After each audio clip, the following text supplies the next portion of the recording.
কোন মহিলা যদি বেপরদার কারণে জাহান্নামে যায়, শুধু ও যাবে না, ওর সাথে কেউ না কেউ রিলেটেড থাকবে। পুরুষ কুড বি ফাদার, বাপ হইতে পারে, বড় ভাই হইতে পারে, তারপর হচ্ছে স্বামী হতে পারে।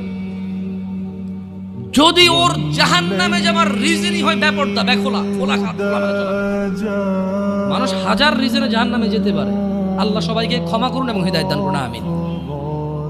হাজারটা রিজন আছে জাহান্নামে যাওয়ার, কিন্তু যদি কোনো মহিলা, এমন মহিলা যার বড় ভাই আছে, যার বাপ আছে, যার স্বামী আছে, আর ওদের থাকা অবস্থায় তার এমন একটা অন্যায়ের কারণে তার জাহান্নাম হয়েছে, যে অন্যটা হচ্ছে তার কি খোলামেলা চলাফেরা, তার জেনাবা বিচারে চলাফেরা, তার বেপরদা অশ্লীল চলাফেরা, তাহলে ওই মহিলা একা জাহান্নামে যাবে না, সঙ্গে কাউকে নিয়ে যাবে।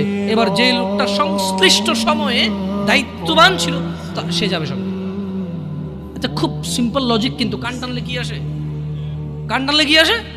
ওই মহিলা যদি সংশ্লিষ্ট রিজনে যদি জাহান্নামে যায়, সংশ্লিষ্ট সময়ে যে দায়িত্ববান পুরুষ তার অভিভাবকত্বের মধ্যে ছিল, যার উচিত ছিল তার জন্য সামর্থ্য অনুযায়ী জামা কাপড় কিনা সুন্দর দেখে, সামর্থ্য অনুযায়ী খাবার দাবার ব্যবস্থা করা, তার আর অর্থনৈতিক অবস্থার উপরে ডিপেন্ড করে, সামর্থ্য অনুযায়ী ওর কমফোর্ট জোনে রাখা হোক, সামর্থ্য অনুযায়ী যতটুকু আছে উজাড় করে দেওয়া ওর পিছনে, সংশ্লিষ্ট ব্যক্তিটার জন্য দায়ী থাকে।